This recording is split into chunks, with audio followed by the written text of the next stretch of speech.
The 1980s were a defining decade for the Dark Knight. Writers were constantly trying to reinvent Batman for a more mature audience. These stories were far grittier than what readers were used to, and dragged the Caped Crusader into psychological depths we had never seen before. But even among those groundbreaking stories, none plunged Batman into the level of depravity and psychological torment quite like The Cult. Batman the Cult is a 4-issue miniseries written by Jim Starlin, who also wrote A Death in the Family, and illustrated by Bernie Wrightson. Since its release, Batman the Cult has garnered near universal praise and is often considered to be one of the best and most disturbing Batman stories ever written. But when it first hit shelves in the summer of 1988, fans were divided. Some praised Starlin for following in the footsteps of Alan Moore and Frank Miller, continuing the trend of darker, psychologically driven Batman stories. Others felt the Cult went just a little too far, dragging Batman to a point of no return. For me, there are two things that make this comic stand out. The first is the haunting artwork of Bernie Wrightson. Every panel oozes with unease, making the Cult feel more like an old-school horror comic than a traditional superhero story. And the second thing that makes this story stand out is its antagonist, Deacon Joseph Blackfire. Created specifically for this story, Deacon Blackfire is one of the most terrifying villains in Batman's entire rogues gallery. If you never read this comic, you might remember him from the Lamb to the Slaughter side mission from Arkham Knight. Blackfire is a sadist with a god complex who will kill anyone who gets in his way. At the risk of spoiling anything, you're gonna have to just stick around and see how sadistic Blackfire truly is. But I'll tell you this, some of the things this man does in this story makes the Joker look like Mother Teresa in comparison. Before we get into it, I just want to say thank you for watching. If you'd like to support this channel, you can check me out on Patreon, where you can watch all my videos up to a week before they go up on YouTube, along with a bunch of other awesome benefits like shoutouts and access to our exclusive channel Discord. Issue 1 opens with a dream sequence. In this dream, Bruce is a young boy walking through the grounds of his parents' estate. As he walks around the estate, he finds a strange-looking house that he's never seen before. He has no memory of this property ever existing. He considers trying to find one of his parents, but there's something inside from the house that seems to be calling to him, inviting him inside. He doesn't want to go, but no matter how hard he tries, he can't seem to stop himself from going further into the abyss. The house leads Bruce down to the basement. At the bottom of the stairs, he finds a hatch in the middle of the floor. He reaches out to open it, but at the last moment, fear overtakes him, and he pulls his hand away. Then suddenly, the Joker comes popping out like some kind of crazy jack-in-the-box. He has a bunch of dynamite attached to his chest. He says he's going to conduct a science experiment. He's going to see what effects 30 pieces of dynamite have on the human body. Bruce screams in terror as the Joker laughs maniacally. He lights the wick to the dynamite, and then nothing. It was all one big April Fool's joke. To add insult to injury, it's not even April. You shouldn't have done that, Joker. You're a very sick individual. I've taken more than enough of your garbage. Too many people have died because of you. Those poor souls haunt my nightmares. No more. No more. No more. Bruce gets up and stands face to face with the Joker, but this time, he's no longer a child. He's a full-grown adult, with a hateful scowl carved across his face. His body begins to morph into his batsuit, but in this dream, his eyes glow a bloody red. He grabs an axe, and finally, having enough of the Joker's sick games, starts hacking the clown Prince of Crime to pieces. He cuts off the Joker's head with one giant swing, and starts hacking away at his corpse. It feels good. Really good. He says that he should have done this a long time ago. Bruce suddenly wakes up from this strange dream. He's being held hostage somewhere dark and decrepit. He says he's been trapped down there for about a week, although it's hard to tell when there's no night or day. There's blood all over him. Someone's ripped off the bat symbol from his chest, and his torso is heavily bandaged.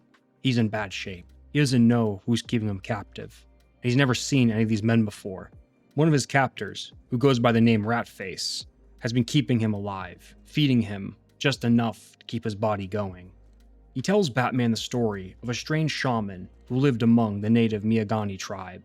This shaman claimed to be a messenger from God, who was sent on a holy mission to save the Miyagani people from their sins. But the native people were blind to the truth and didn't want the shaman living among them. So a band of dissenters go to their chief and demand that the shaman leave their tribe. But the shaman isn't going to let all of his good work be for nothing. He bludgeons the chief to death with his club and tries to attack the rest of the tribe, but he's outnumbered. They shoot arrows into his chest and pierce his stomach with a spear, but he doesn't die. The natives realize that the shaman is immortal. It cannot be killed with their primitive weapons. They imprison the shaman within a cave and carve a totem in his likeness in front of it to warn anyone who comes across it to stay away. After imprisoning the shaman, the Miagani people began to suffer a series of misfortunes, as if they were cursed. First, their crops withered and died. Then, the local wildlife vanished without a trace, leaving them with no food. Desperate, the Miagani abandoned their homeland in search for a better life, unaware that their journey would end in tragedy, as they were massacred by a rival tribe during their exodus. The shaman remained sealed within the cave for centuries, until a group of settlers unknowingly discovered the totem and inadvertently released him from his prison. Batman doesn't believe a word of this story, or at least he didn't before he met the shaman himself, who now goes by the name Joseph Blackfire. If the story Ratface told him was true, that would make Blackfire hundreds, maybe even thousands of years old. But that can't possibly be true. Can it? Batman does admit there is something strange about Deacon Blackfire, something that disturbs him. What if it is true? What if Blackfire is some sort of messiah, a messenger of God sent on a holy mission to clean Gotham of its sins? No, Batman can't allow himself to think that, not even for a second. If he does, then Blackfire wins. While Batman's been trapped in the sewers, Blackfire's been trying to indoctrinate him into seeing the light and joining their cause. When Batman doesn't give in to their tactics, they punish him. When Blackfire first came to Gotham, he opened up a shelter for the homeless. His mission was to clean up Crime Alley, a noble task knowing the reputation that area of Gotham has. For a while, Batman would check up on the Deacon to make sure he was okay. But to Batman's surprise, the shelter was doing fine. So Batman left him alone for a while. And then the murders started. In the weeks leading up to Batman's capture, the GCPD was getting hit with a string of gruesome murders all over the city, which isn't exactly uncommon. It is Gotham after all. But the weird thing about it wasn't normal citizens who were being killed. It was the criminals. At first, the GCPD thought Batman might have finally snapped and broke his no-kill rule. But Batman tells Gordon that he's not the one behind these murders. In fact, the evidence show that these murders were committed by a group of people, not just one. There's a group acting within Gotham who are taking the laws into their own hands and killing off all the scum that pollutes the city on a scale the GCPD has never seen before. As the weeks went by, these murders became more frequent and more violent. Right when things seemed like they couldn't get any stranger, the homeless population of Gotham dropped dramatically. In fact, it's almost non-existent. But the weird thing is, no one knows where they all went. Some of them could still be seen walking around during the day, but at night they seem to disappear. Blackfire's shelter has certainly helped take some of the homeless people off the street, but not that many. Batman can't help but feel that Blackfire must be behind these disappearances somehow. He decides to investigate. But before that, he runs into a pair of thugs terrorizing an innocent vendor. He makes quick work of the thugs and goes to help the man, when suddenly, the vendor grabs a handgun and shoots Batman through the side. This was some kind of setup so the vendor can kill Batman. And he almost does. That is until a mysterious man comes up behind him and stabs the vendor in the back. Batman starts losing consciousness from the lack of blood and is dragged into the sewer by this strange man. When Batman wakes up, he sees that he's been captured by Deacon Blackfire and his cult, which he has named the Underworlders. Blackfire says he's been sent on a mission from God to clean up Gotham and is trying to recruit Batman for the cause. Batman's held strong against Blackfire's influence thus far, but he can feel himself begin to slip. The Deacon tells him that they're fighting for the same cause, a safer Gotham. And as much as Batman hates to admit it, since the Deacon has started this crusade, Gotham has become much safer for the average citizen. Though some of the Deacon's methods can be seen as extreme, there's no denying that it's working. Batman tries telling the Deacon that murder is wrong, no matter how evil the victim may be. Blackfire snaps back and tells Batman to open his eyes. The system doesn't work. It never has. It's a never-ending cycle. Batman catches the criminal, roughs him up a little bit, then sends him to Arkham or Blackgate. They escape and start the whole process over again. But Blackfire is making sure these criminals are dealt with once and for all, and never given the opportunity to hurt anyone else ever again. This comic raises an interesting question. Is Batman's code even working? Is he really helping Gotham? And is he what Gotham needs? Or does it need someone like Blackfire, who, though his methods may be extreme, is actually keeping the city safe? He's willing to cross that line Batman refused to. And as much as Batman doesn't want to admit it, as much as he wishes it wasn't true, he knows that deep down, Blackfire's right. Thanks to him, Gotham has been safer than it has been in years. In only a few short months, he's done more to keep the city safe than Batman has in the years he's been patrolling it. What if Blackfire's right? What if this is the only way to save Gotham? While Blackfire tries to persuade Batman to see his point of view, he injects the Dark Knight with the hallucinogen hidden in a ring on his finger. The Deacon has Batman cut down and brings him into the inner chamber. There we see a giant totem of Blackfire, just like the one the Miyagani built in front of his tomb. Except this totem is massive and unbelievably tall. It seems to almost come to life and stares into Batman's soul with glowing white eyes.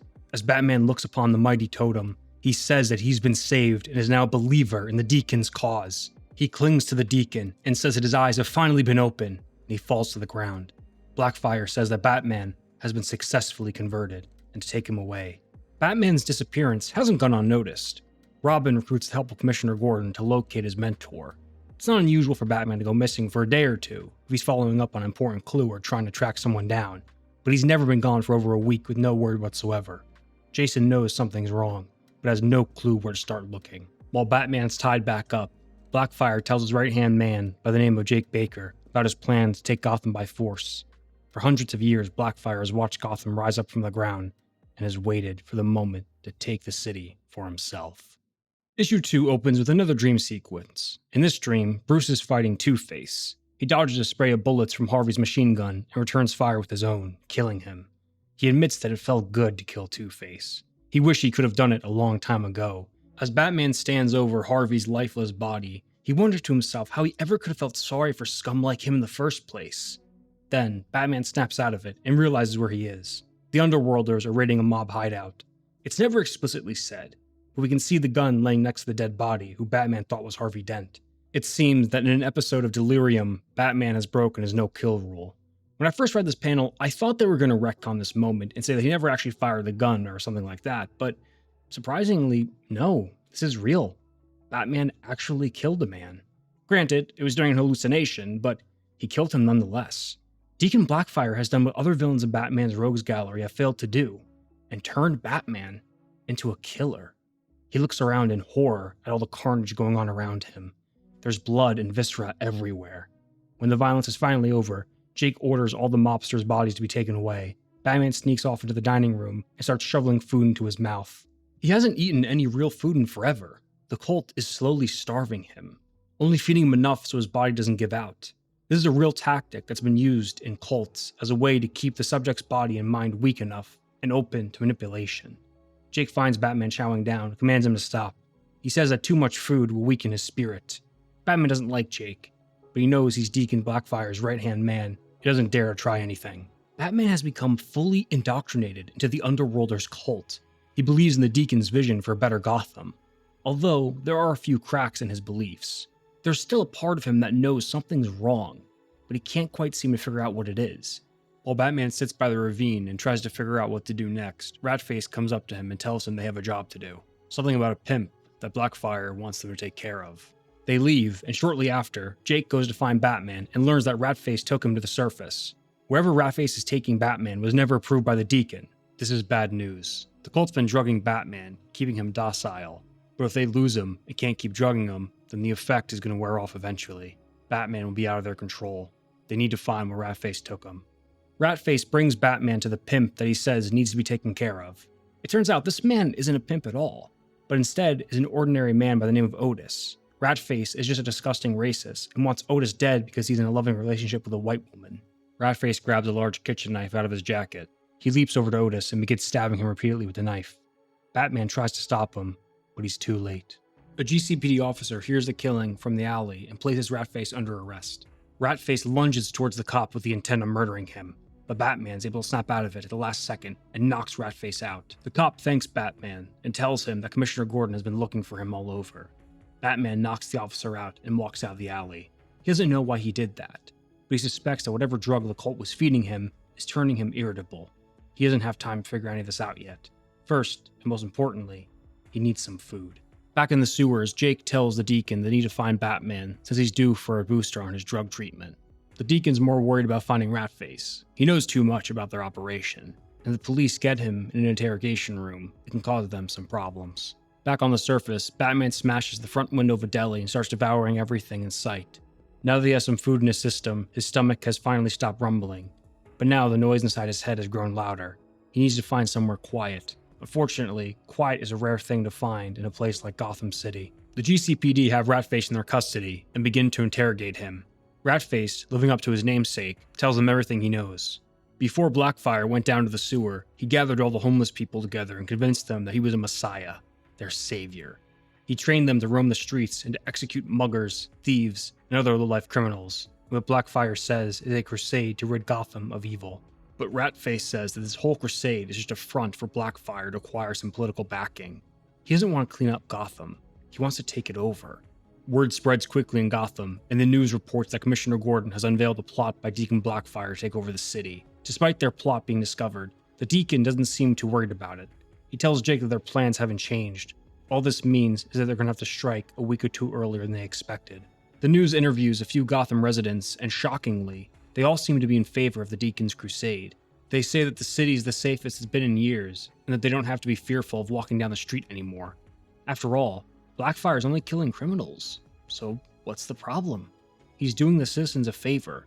The newscaster says there's also been some reports of Batman being seen working with the cult. To the public, it seems like Batman has joined the Deacon's cause and is now helping him. But Gordon and Robin know better than to think that Batman would throw away his code and join up with the Underworlders willingly. Something must be wrong. Jason suspects Batman is a captive and needs to be set free. He has a plan, but Gordon doesn't like it. Unfortunately, they're running out of time. Jason dons a disguise and sneaks his way into the sewer. He's going to the belly of the beast to save his mentor. Speaking of Batman, we find the Dark Knight roaming around Gotham Central Park. Now that his stomach is full, his mind starts to quiet down. His memory's kicking back in. He remembers everything the Deacon did to him. He's ashamed to admit it, but the Deacon broke him, turned him to a slave.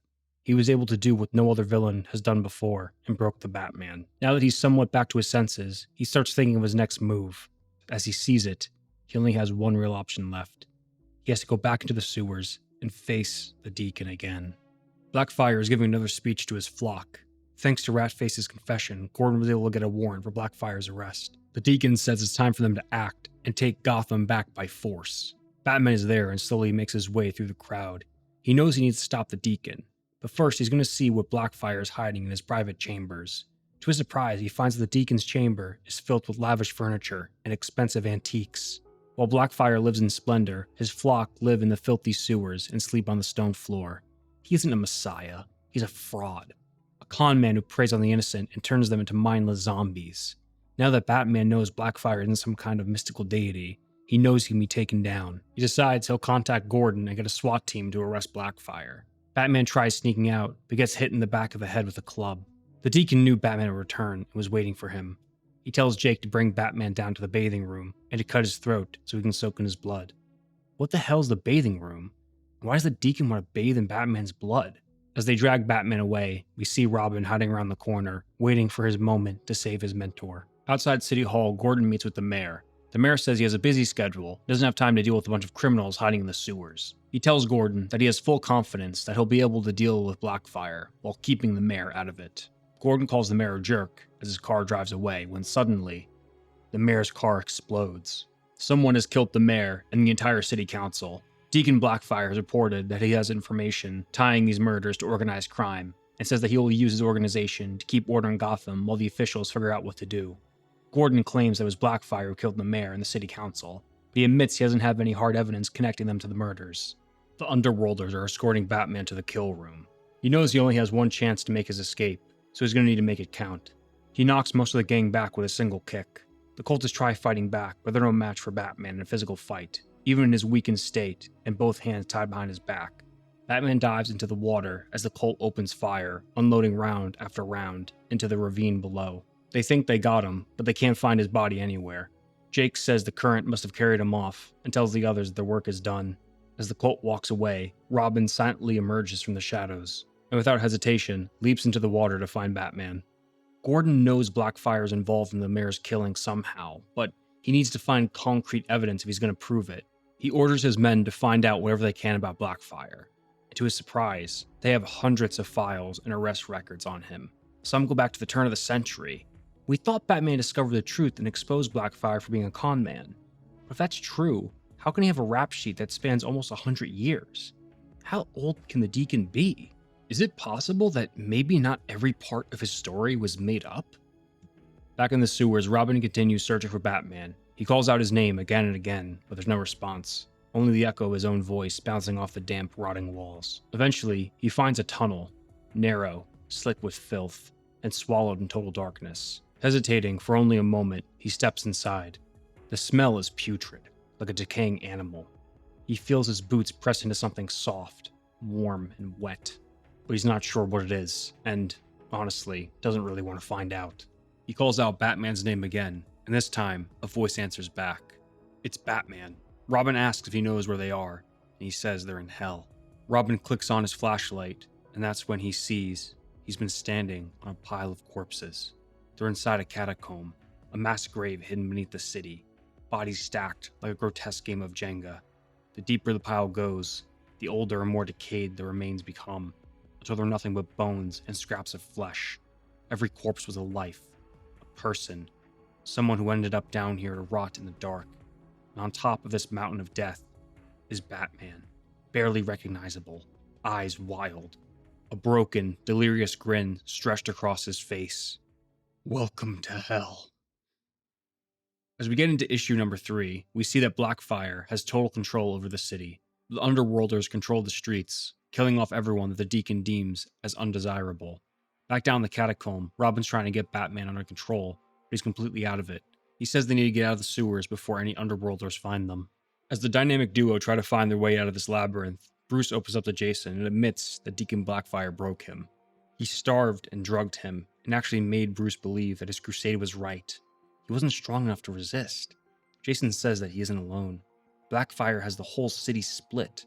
There's some who actually believe he's a messiah and buy into his movement. Not everyone, though. There are still plenty of people who can see Blackfire for who he is and wants the police to do something about it. Speaking of the police, Gordon and his men have spent the last few hours going through the hundreds of files they have on Blackfire. Despite only looking to be in his mid-40s, Joseph Blackfire has a rap sheet that goes back all the way to the 1920s. How is this possible? Is the Deacon just way older than he looks? Or something else at play here? One of the detectives say it's possible that some of these crimes may have been done by the Deacon's father, but Gordon isn't buying it. We hear from a news report that Gotham is receiving thousands of citizens wanting to join with the Underworlders. Some want to join the crusade to save Gotham from evil. Some want to join so they can get a fresh start in life. And some just want to join in on the mayhem. Inside his lavish chamber, Deacon Blackfire is watching the news and disappointed that the newswoman doesn't seem to understand his vision. He says that long ago, before Gotham was the city it is now, he was satisfied with merely wandering the wilderness alone with his own thoughts. But then people came, and civilization destroyed the wilderness. He had no choice but to integrate with the rest of society, but he found that he didn't fit in with these people that he viewed lower than himself. If he was forced to live with these lower life forms, then he was going to do it by becoming their master. At first, he thought a life of crime would get him this dream. All that did was get him thrown into prison. Then he tried a life in politics, but he found that relying on the public to get you anywhere wasn't trustworthy. And then he found it. He found a way to get the people to follow him like sheep and bend to his every demand. Religion. Blackfire isn't some kind of messiah on a mission from God. He's a criminal who just wants power. When nothing else worked, he went to religion and promised the lowly and out-of-luck people that he would give them all they ever wanted as long as they followed his commands. Jake asks the Deacon how the blood fits into all of this. Blackfire responds by saying that the blood buys him time. In case you're confused, don't worry. We're going to see what this means very soon. As the duo try to find their way out of the sewer system, they stumble upon the totem Batman saw during his conversion. But this time, it's nowhere near the size that it was. There's nothing mystical about it. It's just a hunk of wood. It was all just an illusion, brought on by whatever drug Blackfire shot into Batman's system. He feels embarrassed, stupid even, that he ever could have bought into Blackfire's story. Sure, he was drugged, but he still should have known better. He genuinely believed Blackfire was a messiah. Maybe there was a part of him that liked the idea of someone else taking over and protecting Gotham. But of course, it was all a lie. A lie that Bruce fell for. Back on the surface, we see a report that there's been a break-in at the police armory, and whoever the thieves are got away with enough guns and ammo to supply a small army. Gordon's given a press conference on the robbery, when suddenly, a rifle head sticks out from the sewer grate and fires.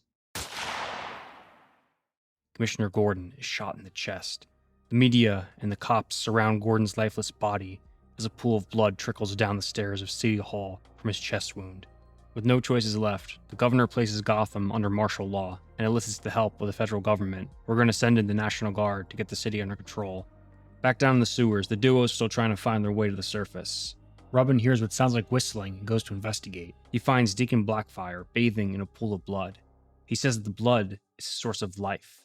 This is how he stayed alive all these years. Bathing in a warm cauldron of blood once a moon cycle can keep you alive forever. Similar to Ra's al Ghul's Lazarus Pit. Robin accidentally steps on a can and alerts the Deacon to his presence. He orders that Batman is captured and brought into the inner sanctum. The duo make a break for it as a band of underworlders chase after them. Robin throws a smoke grenade behind them, buying him some time, but Bruce is weak. He can't go on much longer. His life is completely in Jason's hands. With Gordon out of the picture and Batman on the run, Blackfire initiates the next part of his plan. After executing a news broadcaster live on air, Deacon Blackfire hijacks the TV station and delivers a message to the people of Gotham. Greetings, my children. I fear I am the bearer of bad news. A criminal conspiracy has thrown our fair city into a state of total decay. The current municipal administration has proved inadequate in dealing with this crisis. Criminal elements are on the verge of seizing control of Gotham City. We have no choice. My crusade against crime must take over the reins of government to maintain order. I will protect you, my children. Back in the sewers, the duo is still on the run from the underworlders. Robin's all out of smoke bombs and has no choice but to blow the tunnel behind them. A risky move. Cutting off passageways could lead them right into an ambush with no way of escape. This fear will be proven valid as they turn the corner and find a band of underworlders waiting for them. Jason says they have no choice but to stand and fight, which he certainly has no problem with. But Bruce looks terrified. Jason tries holding them back, but it's no use. There's just too many. And Bruce just stands there and lets him and Jason get captured. Robin begs him to snap out of it and fight back, or else they're not going to make it out of those sewers alive. As the gang drags Robin to the ground, we see Batman growing increasingly angrier until he snaps. He finally fights back, and this time he doesn't hold his punches. He completely brutalizes the underworlders as Jason looks on in horror. Every punch is followed by the crushing sound of broken bones. Each kick is followed by the sound of pain and tears. In this fight, Batman is letting out every ounce of anger and embarrassment he's been carrying this whole time. He doesn't kill any of the cultists, but he gets damn close, leaving them with injuries that will follow them for the rest of their lives. Jason's worried he isn't going to be able to rein them back in. Once all the cultists are unconscious, Bruce begins to calm down, and the duo make their escape. Back on the surface, we see the National Guard has been deployed. They send a unit down to the sewer, but as soon as they get down there, their lights go out, and the underworlders tear them to pieces with their axes and knives. Blackfire knew the governor was going to try and send the National Guard down and had his men ready to strike. The governor is left with no choice but to declare Gotham as a disaster area and advises the citizens to evacuate. With the National Guard gone, Blackfire begins the next phase of his plan and has his followers emerge from the sewers. The takeover of Gotham has begun. Blackfire declares victory as he bathes in his pool of blood. The duo find their way out of the sewer system and back into the streets, where they see that the city has fallen into the hands of the Deacon. The duo head into a bar so they can use the phone to call Alfred. Batman overhears a broadcast on the bar's TV, and we learn that the government has set up a blockade around Gotham in an attempt to stop any other outsiders from joining Blackfire's cult. Over 4 million people have left Gotham. The underworlders are looting everything in sight, and they've even started lynch mobs targeting any GCPD officers they find. Gotham is in total mayhem. Despite all the chaos Blackfire has caused, he's still getting support from half of the citizens. They see nothing wrong with what he's doing and believe he's actually saving Gotham. Batman hears enough and throws a beer glass to the TV. Alfred picks the duo up, and Bruce tells him to take him out of the city. Robin suggests they call for some outside help before trying to get back into Gotham, but Batman says they aren't going back. Ever. Blackfire won. The city is his. There's nothing Batman can do about it. He's given up. Issue 4 opens with another dream sequence. Bruce's zombified parents berate him for leaving Gotham. They say that it was Bruce's responsibility to protect the city, but he threw it all away when he gave it to Blackfire. Now Gotham's gone forever, and it's all Bruce's fault. He left all those poor citizens unprotected, completely at Blackfire's mercy, or lack thereof. They didn't raise their son to be a quitter. Bruce wakes up from this nightmare and says he needs to get back to Gotham. Before Bruce can try and take Blackfire down, he knows he's going to need some firepower. He tells Alfred to get Jason to check on all their equipment and to get the Batmobile ready for a test drive. But that's not the only hurdle he has to cross. Getting back into Gotham isn't just a matter of strength, it's a matter of will. Bruce admits that all those years of being the Dark Knight led him to believe he was invincible, couldn't be touched, unbreakable. That was a mistake. And that mistake cost him the city he swore to protect. Blackfire broke Batman. He may look big and strong on the outside, but on the inside, he's terrified. It's been a week since Blackfire's takeover, and the city is in total anarchy. Public executions, forced labor, and lynchings have become the norm. Blackfire rules Gotham with an iron fist, and anyone opposing him will be killed for their unbelief. The army and the National Guard can't get anywhere near Gotham. He set barricades around the city, stopping anyone from leaving or coming in. As of right now, Gotham is its own sovereign state, and Joseph Blackfire is its dictator. Bruce and Jason head out to the shooting range to try out some new equipment. Jason notices something flying above them. It's a bat. He says it might be a good omen, but for Bruce, all it does is bring back the night his parents died. And this is when he finally has a realization. He says he's been fooling himself the whole time. He didn't become Batman to avenge his parents' death, or even to fight crime. He became Batman so he can overcome his fears. Fear is Batman's greatest weapon, but it's also his greatest weakness. He's afraid of Deacon Blackfire, and that's why he needs to conquer him. He can't do it for his parents, or even for the city. He needs to take Blackfire down to kill his own fear, and in the process, become fear itself. Bruce tells Jason it's time. They suit up and make their way back to Gotham. Back down the sewers, Blackfire's delivering one final speech to his top men. He says that in order to complete his mission, he must become a martyr for his cause. Despite keeping himself alive for all these years, Blackfire doesn't want to live anymore. His life's mission, to seize control of the masses and prove himself their superior, is complete. Now, he can finally rest, comforted by the knowledge that he'll be worshipped like a god long after he's gone.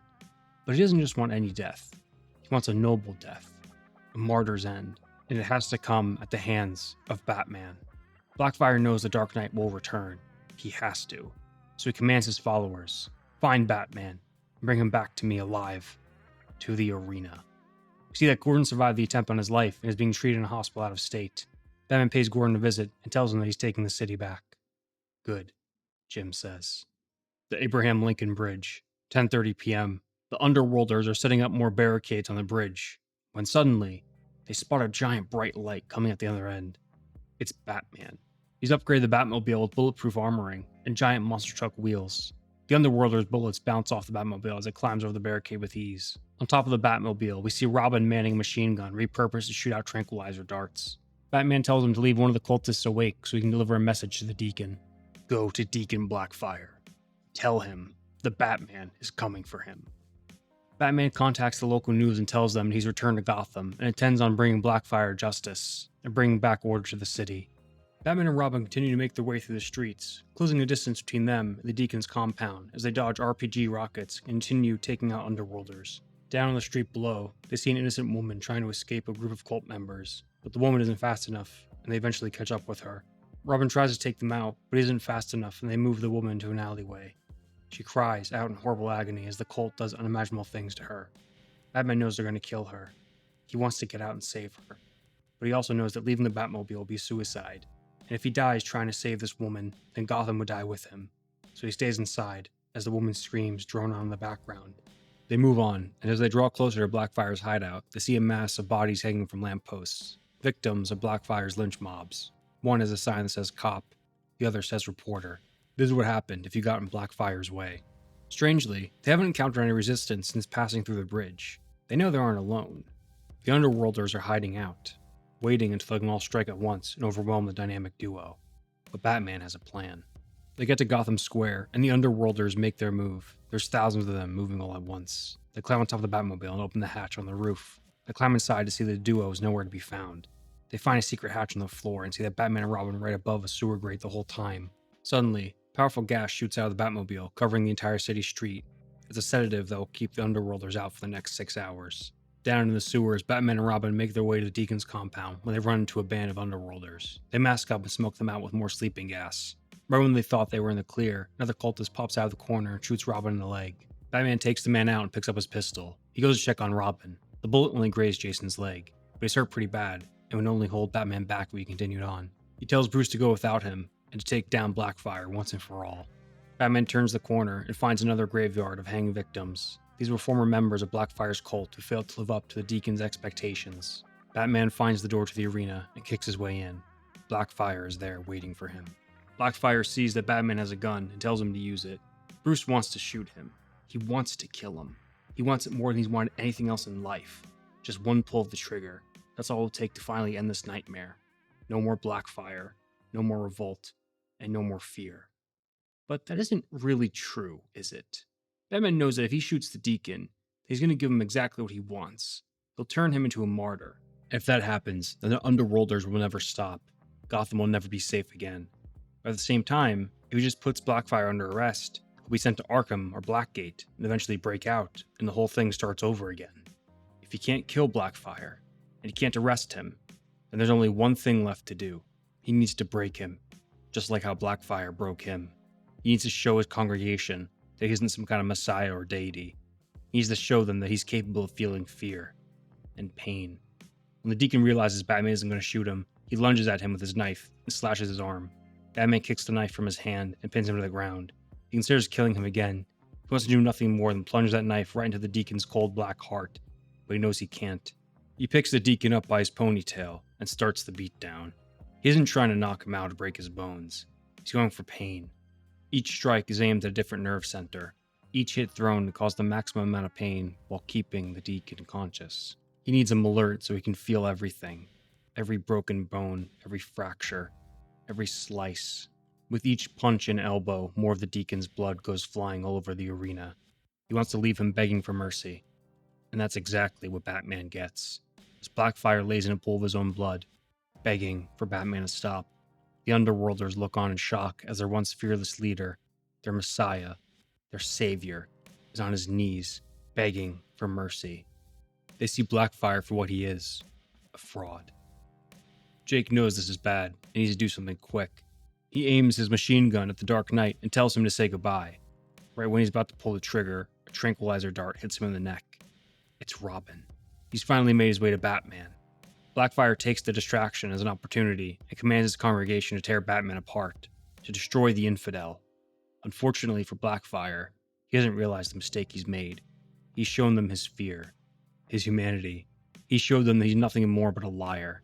He's fed them nothing but false hope, and now they're going to get their revenge. They swarm Blackfire and start ripping him apart with their knives and clubs. Robin says they should step in, but Batman says it's too late. There's too many of them. Too crazed to listen. The Deacon is as good as dead. It's over. Gotham has been restored to order. The police came back and arrested all Blackfire's overseers. Mass burials will be held in the coming days for all of his victims. Every citizen who evacuated from the city is coming back, and everyone who came in to join with the Underworlders are leaving. The homeless have returned back to the streets. Most of them can't explain why they chose to join with Deacon Blackfire.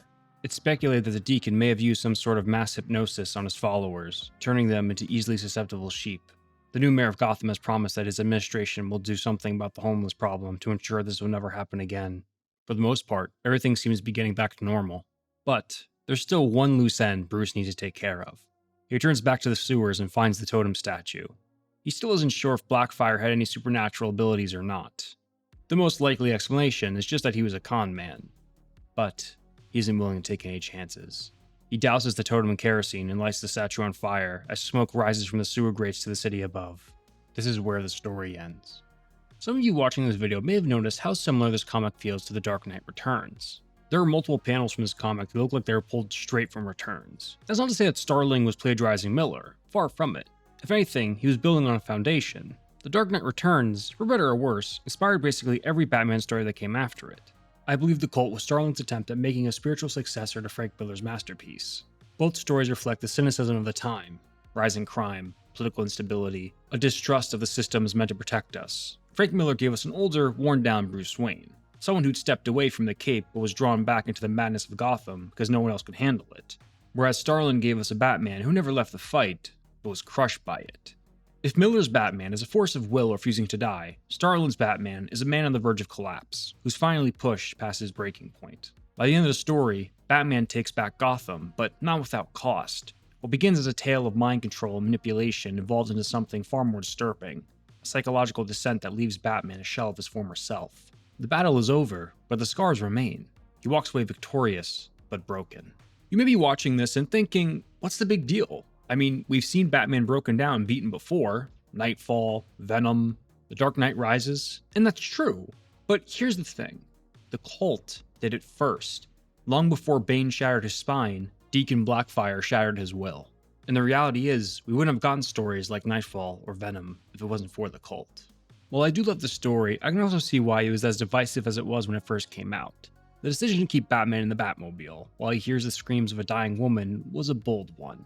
It was one that turned a lot of people off from this story, and I can see why.